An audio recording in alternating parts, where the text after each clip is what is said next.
बिस्मिल्लाहिर्रहमानिर्रहीम।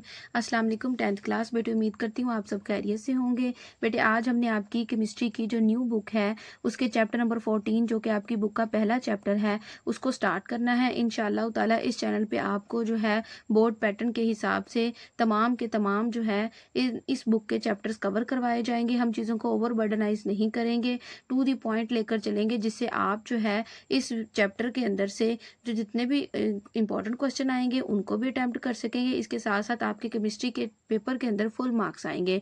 तो according to pairing scheme जो है आपको इस चैप्टर के अंदर से बेटे एक लॉन्ग क्वेश्चन आना है 5 नंबर का, 2 शॉर्ट क्वेश्चन आने हैं 4 नंबर के और एक एमसीक्यू आना है। तो इस तरह टोटल आपको इस चैप्टर के अंदर से 10 नंबर का पेपर आना है। तो चलिए बेटे स्टार्ट करते हैं। अगर आप मेरे चैनल पर न्यू हैं तो आपने मेरे चैनल को लाइक शेयर और सब्सक्राइब करना है। सबसे पहले चैप्टर का नेम पढ़ते हैं, states of matter and phase change. State of matter का क्या मतलब होता है? मादा की हालतें। एंड फेज चेंज का मतलब होता है इनमें तब्दीलियां। ठीक है, ये चीज़ हम आगे जाके पढ़ेंगे, आप हर चीज़ को अच्छे से अंडरस्टैंड करेंगे। Matter in this world exist in 4 physical state, namely gas, liquid, solid and plasma. तो सबसे पहले जो है हम समझते हैं मैटर क्या होता है। मैटर दुनिया की कोई भी ऐसी चीज़ जिसका कोई मैस हो, ठीक है, और वो कोई ना कोई जगह घेरता हो, उसको हम मैटर कहते हैं। जैसे मेरे हाथ में ये पेंसिल पकड़ी हुई है, ये भी मैटर है। आपके सामने ये जो बुक पड़ी हुई है, ये भी मैटर है। तो मैटर जो है ना इस पूरी दुनिया के अंदर 4 हालतों में पाया जाता है। उनका नाम क्या है बेटे? गैस है, लिक्विड है, सॉलिड है और प्लाज्मा। इन 3 स्टेट के बारे में तो आपको पता होगा, लेकिन प्लाज्मा क्या होता है इसके बारे में मैं अभी आपको बताती हूँ। यहाँ पर मैंने जो है प्लाज्मा क्या होता है आपको समझाने के लिए डायग्राम बनाई है। कहते हैं जब गैस जो होती है, ठीक है, उसको हम बहुत ज़्यादा हाई टेम्परेचर पर हीट करते हैं। आपको पता है जो गैस होती है वो मॉलिक्यूलर फॉर्म में होती है, मतलब एटम मिलकर ही तो मॉलिक्यूल बनाते हैं ना। तो गैस के अंदर भी तो एटम मौजूद होते हैं। तो फॉर एग्जांपल ये एक एटम का न्यूक्लियस है, ठीक है, उस न्यूक्लियस के अंदर क्या होते हैं? प्रोटॉन और न्यूट्रॉन होते हैं और उसके इर्द गिर्द शेल्स के अंदर क्या होते हैं? इलेक्ट्रॉन होते हैं।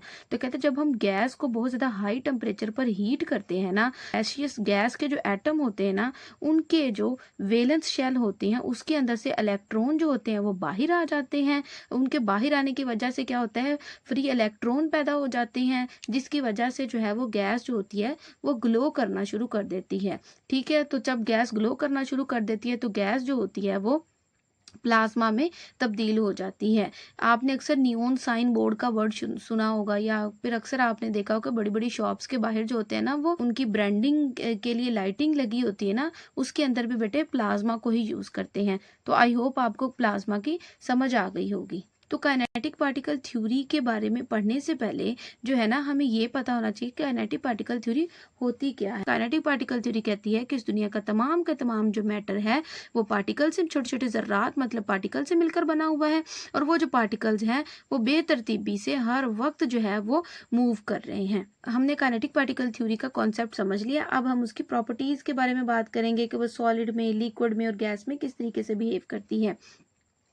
तो स्टार्ट करते हैं। Kinetic particle theory not only explain all the laws which govern the behaviour of gases. कहते हैं काइनेटिक पार्टिकल थ्योरी जो है सिर्फ और सिर्फ उन कवानीन को ही एक्सप्लेन नहीं करती विच कंट्रोल, गवर्न का मतलब होता है कंट्रोल करना, जो कि कंट्रोल करते हैं गैसेस के बिहेवियर को, बट आल्सो ये एक्सप्लेन क्या करती है? Composition of liquid, gas and state of matter को। इसके साथ साथ ये लिक्विड और गैसियस जो स्टेट है मैटर की, इनकी कंपोजिशन को भी एक्सप्लेन करती है। कंपोजिशन का मतलब होता है जिन चीज़ों से कोई चीज़ मिलकर बनी होती है। मिसाल के तौर पर मैं आपसे कहती हूँ कि जो चाय है वो दूध, चीनी और पत्ती से मिलकर बनी हुई है, तो दूध, चीनी, पत्ती जो है वो चाय की कंपोजिशन है। इसी तरीके से जो है वो सॉलिड और लिक्विड स्टेट मैटर की जो है इनकी कंपोजिशन को भी एक्सप्लेन करती है। And the inter conversion of all 3 states, और ये तमाम की तमाम स्टेट जो है वो एक दूसरे के अंदर कैसे तब्दील होती है ये बताती हैं। तो आपने सबसे पहले यहाँ से लेकर यहाँ तक कर लेना है, ये सारा आपने छोड़ देना है, स्किप कर देना है। नेक्स्ट आपने जो है वो यहाँ से लेकर यहाँ तक करना है, फिर ये 2 लाइनें जो है वो छोड़ देनी है, और उसके बाद आपने फॉर एग्जाम्पल से स्टार्ट करना है। For example water in all 3 states remain chemically the same compound. कहते मिसाल के तौर पर जो पानी है वो तमाम की तमाम फिजिकल स्टेट के अंदर एक ही कंपाउंड रहता है। इसका क्या मतलब है? कहते मिसाल के तौर पर हमारे पास बर्फ है, ठीक है। बर्फ जो होती है वो हमारे पास सॉलिड फॉर्म में होती है, ठीक है। और पानी को ही हम जब फ्रीज करते हैं तो हमारे पास आइस बनती है। अब हम जब उस आइस को निकाल कर बाहर रख देते हैं तो वो किस में तब्दील हो जाती है? वो लिक्विड पानी में तब्दील हो जाती है। और फिर जब उस लिक्विड को हम हीट करते हैं तो वो जो लिक्विड होता है वो गैस की फॉर्म में, भाप की शक्ल में जो है वो हवा के अंदर चला जाता है। तो इन तीन की तीन स्टेट में अगर हम देखें तो हमारे पास जब ये बर्फ की फॉर्म सॉलिड की फॉर्म में था तब भी ये पानी था, इसका स्ट्रक्चर H2O वाला ही था। जब ये लिक्विड में चेंज हुआ तब भी इसका स्ट्रक्चर जो था वही रहा जो पहले था, और जब ये गैसियस फॉर्म में था तब भी इसका स्ट्रक्चर यही रहा। तो यही बात जो है वो यहाँ पर एग्जाम्पल में की गई है कि water in all three states remain chemically the same compound, कि तीन की तीन स्टेट के अंदर जो पानी है उसकी केमिकल कंपोजिशन जो है वो H2O ही रही है, यहाँ पर भी, यहाँ पर भी और यहाँ पर भी, ठीक है। लेकिन इनकी फिजिकल अपीयरेंस जो है वो तब्दील होती रहती है। अब आपने definition of kinetic particle theory की हेडिंग देनी है। According to kinetic particle theory, gases are composed of particles which are in a continuous state of random motion in all possible direction, ठीक है। तो काइनेटिक पार्टिकल थ्योरी गैसियस के अंदर ये explain करती है कि जो तमाम का तमाम जो मैटर है, गैस भी क्या है, मैटर की फॉर्म है, जो है वो छोटे छोटे पार्टिकल से मिलकर बने हुए हैं। और ये जो पार्टिकल है आ रही ना continuous state of random motion, continuous मतलब मुसलसल ये जो है वो बेतरतीबी से जो हरकत कर रहे हैं इन ऑल पॉसिबल डायरेक्शन, जो भी उन्हें जो है वो डायरेक्शन जो है वो जगह मिल रही है उसके अंदर जो है मुसलसल तौर पर जो है वो रैंडमली बेतरतीबी से जो है वो हरकत कर रहे हैं। The pressure exerted by the gas is due to the collision of its particle, कहते हैं जो गैस जो है जो प्रेशर एक्सर्ट कर रही है, एक्सर्ट का मतलब होता है लगा रही है, is due to the collision of its particle, जो गैस के पार्टिकल्स हैं जो कहते प्रेशर लगा रहे हैं वो इस वजह से लग रहा है क्योंकि गैस के पार्टिकल जो है वो कोलिजन कर रहे हैं, टकरा रहे हैं with the wall of the container. जिस भी बर्तन के अंदर, जिस भी कंटेनर के अंदर हमने गैस को बंद करके रखा हुआ है ना, तो गैस के जो मॉलिक्यूल्स हैं वो क्या कर रहे हैं, वो उस दीवार, उसकी दीवारों के साथ टकरा कर क्या कर रहे हैं, प्रेशर क्रिएट कर रहे हैं। कैसे? फर्ज करें हमारे पास जो है यहाँ पर हमारे पास जो एक डायग्राम बनी है, इसी से हम इस चीज को समझने की कोशिश करते हैं कि जो प्रेशर है वो कैसे पैदा होता है, प्रेशर कैसे बनता है। तो आपको ये जो रेड कलर के डॉट्स नजर आ रहे हैं ये सारे के सारे जो हैं वो गैस के पार्टिकल्स हैं या फिर मैटर के पार्टिकल्स हैं। इसको समझ लेते हैं ऐसे। अब क्या होता है कि ये जो पार्टिकल्स हैं, ये जो जर्रात हैं, ये क्या करते हैं, इसको जिस बर्तन के अंदर हमने बंद किया होता है ना, ये जाकर इसके साथ क्या करते हैं, इसकी दीवारों के साथ जो है वो टकराते हैं। जब ये इसकी दीवारों के साथ जाकर टकराते हैं ना, तो इस पूरे बर्तन के अंदर जो होता है, इनके दीवारों के साथ टकराने की वजह से एक प्रेशर क्रिएट होता है। उसके बाद आपने यहाँ पर अब हेडिंग देनी है काइनेटिक पार्टिकल थ्योरी इन गैसेस। गैसेस के अंदर इसकी प्रॉपर्टीज को देखना है। यहाँ से आपने स्टार्ट करना है, ये डेट लाइन आपने यहाँ से छोड़ देनी है। It is assumed that the collision between its particle do not involve any loss or gain of energy due to friction.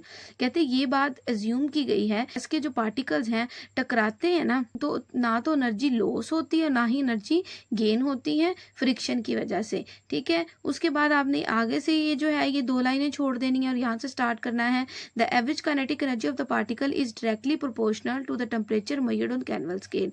तो ये लाइन बहुत इंपॉर्टेंट है कि जो एवरेज काइनेटिक एनर्जी है ना हमारे पास पार्टिकल्स की, वो डायरेक्टली प्रोपोर्शनल होती है, मतलब उसका डायरेक्ट रिलेशन होता है टेम्परेचर के साथ। अगर टेम्परेचर बढ़ेगा तो काइनेटिक एनर्जी जो है वो भी बढ़ेगी, और अगर जो है टेम्परेचर कम होगा तो काइनेटिक एनर्जी भी कम होगी। इस तरीके से इसका जो है वो डायरेक्ट रिलेशन है।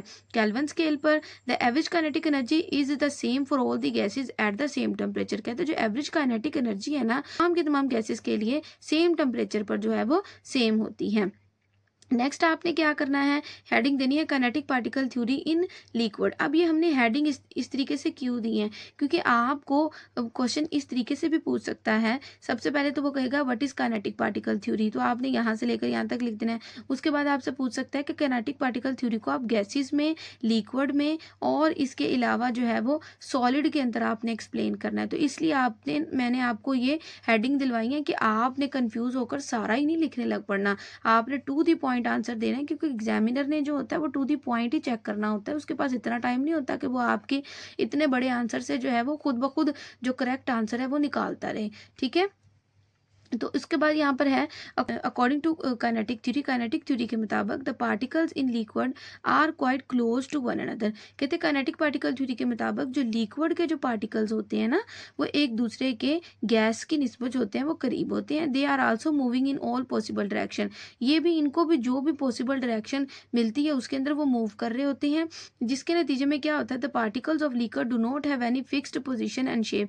इसी वजह से कहते हैं कि जो लिक्विड होता है उसकी कोई फिक्स शेप और पोजीशन नहीं होती। क्या मतलब है इस चीज के कहने का, कहते हैं जो लिक्विड है ना, उसके जो पार्टिकल्स होते हैं ना, वो हर डायरेक्शन में मूव कर रहे होते हैं, और जब हम उनको क्या करते हैं, हम किसी भी बर्तन में डालते हैं तो वो उस बर्तन की जो है वो शेप इख्तियार कर लेते हैं। आप टब में डालोगे तो टब की शेप ले लेगा पानी, आप बोतल में डालोगे तो बोतल की शेप ले लेगा, और अगर आप उसको उठाकर जो है वो किसी ग्लास के अंदर डालोगे तो पानी जो है वो ग्लास की शक्ल ले लेगा। उसके बाद आपने डेढ़ लाइन आगे से छोड़ देनी है। फिर आगे से आपने यहाँ से करना है, a liquid has fixed volume and it keep its level as well. तो लिक्विड का जो है शेप फिक्स नहीं है लेकिन उसका वॉल्यूम फिक्स है। इसका क्या मतलब है, मिसाल के तौर पर आपने क्या किया, 15 लीटर पानी जो है वो एक बोतल के अंदर लिया। अब आप उस 15 लीटर पानी को चाहे टब में डाल दो, ग्लास में डाल दो, या फिर किसी बड़े बर्तन में डाल दो, उस पानी का जो वॉल्यूम है वो फिक्स 15 लीटर ही रहेगा, इससे ज़्यादा जो है वो नहीं होगा। तो उसका वॉल्यूम जो होता है वो फिक्स होता है, और फिक्स वॉल्यूम होने की वजह भी जो है वो उसकी जो मॉलिक्यूल्स होते हैं, उसके जो पार्टिकल्स होते हैं, उसी के क्लोजली पैक्ड होते हैं, यही वजह है।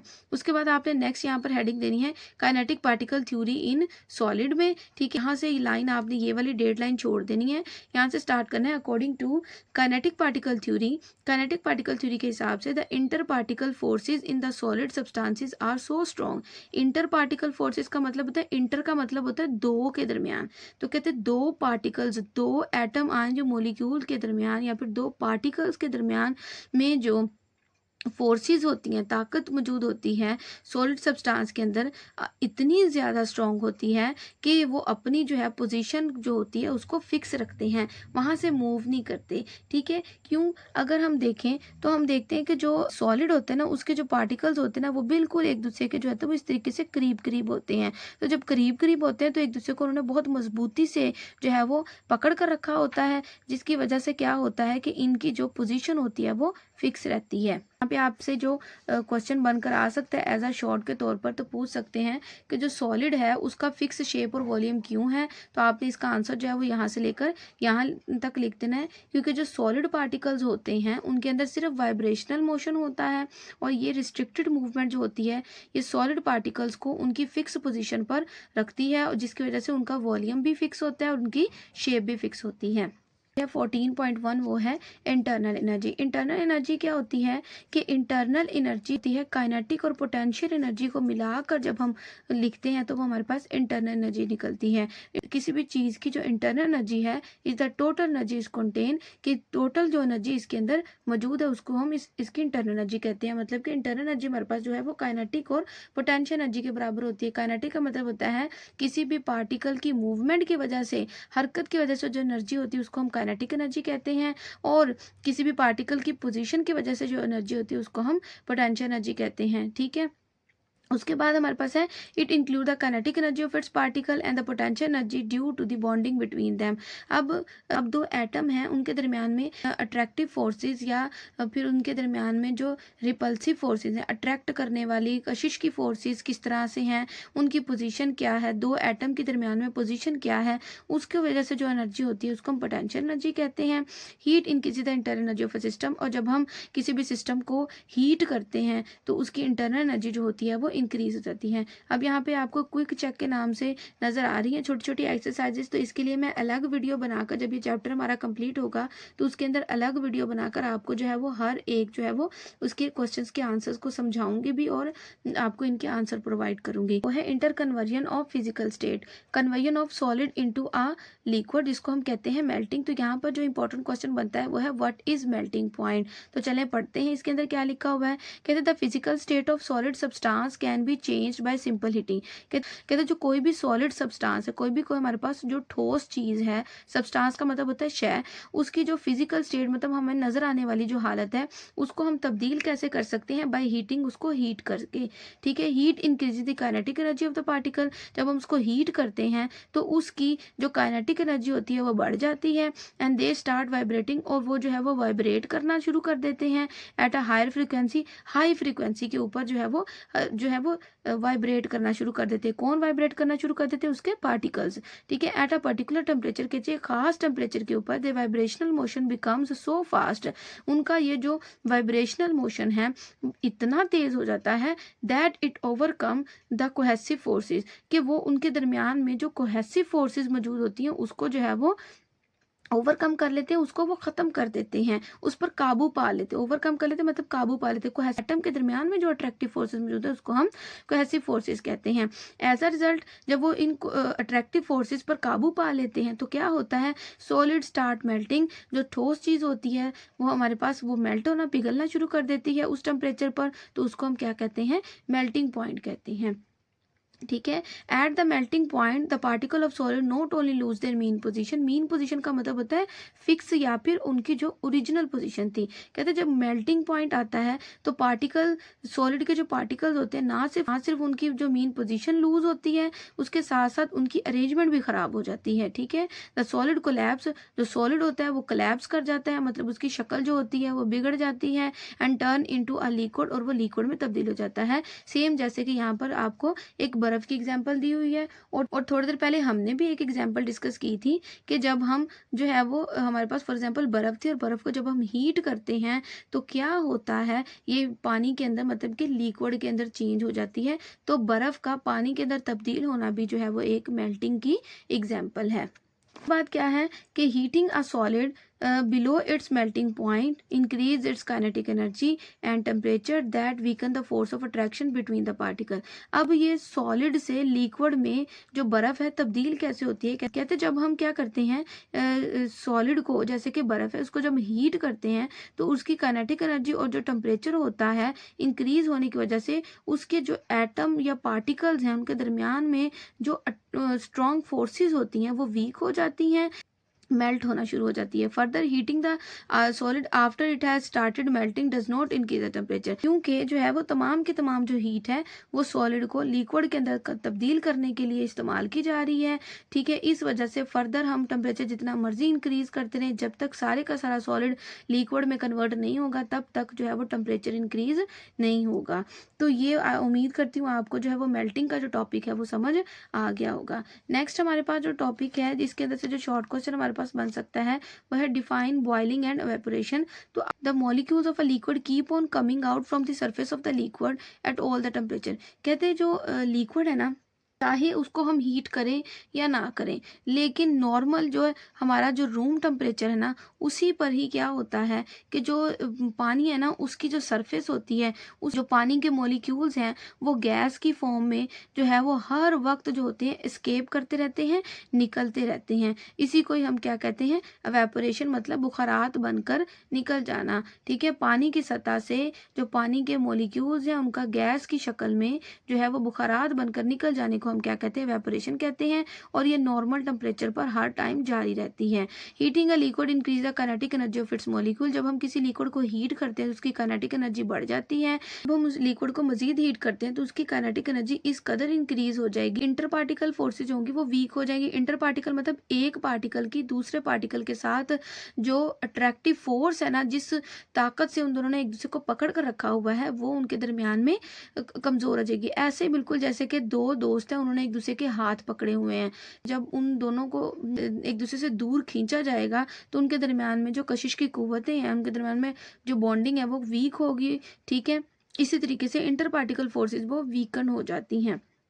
To a large extent, large मतलब बहुत ज़्यादा, एक्सटेंट हद तक, एक्सटेंट का मतलब होता है हद तक बहुत ज़्यादा इंक्रीज हो जाती हैं। The temperature of a liquid at which its vapour pressure become equal to the atmospheric external pressure is called its boiling point. तो ये इसकी सबसे ज़्यादा जो है वो ऑथेंटिक जो है ना वो बॉइलिंग पॉइंट की डेफिनेशन है कि टेम्परेचर वो दर्जा हरारत लिक्विड का अब उसके बुखारात की वजह से बनने वाला जो प्रेशर है वो बाहर वाले जो है वो आबो हवा के प्रेशर के बराबर हो जाता है, तो उसको हम बॉइलिंग पॉइंट कहते हैं। ठीक है, इसकी एक एग्जांपल हम ऐसे भी ले सकते हैं। फॉर एग्जांपल आपने एक देचकी है, उसके अंदर पानी डालकर रखा, देचकी के अंदर मौजूद पानी का दर जब बाहर के आबो हवा के बराबर हो जाएगा तो हम कहेंगे कि बॉइलिंग पॉइंट आ गया है। At the boiling point the heat provided to the liquid is use to convert it into gaseous form. वही बात यहाँ पर लिखी हुई है कि जब तक सारे का सारा लिक्विड है वो गैस में कन्वर्ट नहीं हो जाएगा तब तक सारी की सारी सिस्टम को दी गई हीट जो है वो इस काम के लिए यूज़ होगी और सिस्टम का टेम्परेचर जो है वो इंक्रीज नहीं होगा। यही चीज़ यहाँ पर इन्होंने बार बार लिखी हुई है। तो मैं आपको जो नोट्स की फॉर्म में यहाँ पर निशान लगवाने लगी हूँ, यहाँ पर आपने सिर्फ और सिर्फ एवेपोरेशन की डेफिनेशन करनी है। ठीक है, उसके बाद आपने कुछ नहीं करना, सारे लाइनें स्किप कर दें, सिर्फ बॉइलिंग की डेफिनेशन करनी है बस। ठीक है, सिर्फ आपको पता होना चाहिए कि बॉइलिंग जो है conversion of liquid into gas है। ठीक है, आपको इस तरीके से क्वेश्चन भी पूछा जा सकता है, how a liquid convert into gas, तो उसके अंदर आपने बॉइलिंग का लिखना होगा। नेक्स्ट हमारे पास जो इंटर कन्वर्जन का जो टॉपिक है वो है कंडेंसेशन। कंडेंसेशन क्या होता है, यहाँ से आपको कंडेंसेशन की डेफिनेशन भी पूछी जा सकती है। कहते हैं when a gas is cooled, जब गैस को ठंडा किया जाता है, the kinetic energy of its particle decrease. ठीक है, उसके जो पार्टिकल्स हैं उसकी काइनेटिक एनर्जी जो होती है वो डिक्रीज हो जाती है। एज अ रिजल्ट इस नतीजे में क्या होता है, मॉलिक्यूल कम क्लोजर विद तो जो मॉलिक्यूल्स होते हैं मतलब पार्टिकल्स होते हैं एक दूसरे के करीब आ जाते हैं with significant force of attraction between them. जब एक दूसरे को बहुत ज़्यादा करीब आ जाएंगे तो जाहिर सी बात है उनके दरम्यान में बहुत ज़्यादा मजबूत इंटरमॉलिक्यूलर फोर्सेज या फिर कशिश की कुव्वतें बहुत ज़्यादा उनके अंदर स्ट्रॉन्ग हो जाएंगी। At a suitable lower temperature, कहते हैं एक ख़ास लोअर टेम्परेचर पर द इंक्रीज अट्रैक्शन, दरमियान में जो पार्टिकल्स के दरमियान में जो अट्रैक्शन है, कशिश है, bring the molecule so close, molecules को एक दूसरे के इतने करीब ले आएगी that they are change into liquid form, कि वो दोबारा से लिक्विड फॉर्म में कन्वर्ट हो जाएंगे। इसको ही हम क्या कहते हैं, कंडेंसेशन कहते हैं। तो आप सिंपल एक बात याद रखो कि जो है वो गैस जब जो है लिक्विड में बदलती है, गैस जब भी लिक्विड में बदलती है तो हम उसको क्या कहते हैं, उसको हम कंडेंसेशन कहते हैं। बस इतनी बात याद रखनी है आपने। आज के लेक्चर के लिए इतना ही था, उम्मीद करती हूँ आपको समझ आई होगी। तो अगर आप इसी तरीके से मज़ीद वीडियो चाहते हैं तो आपने मेरे चैनल को लाइक शेयर और सब्सक्राइब करना है। अल्लाह हाफिज़।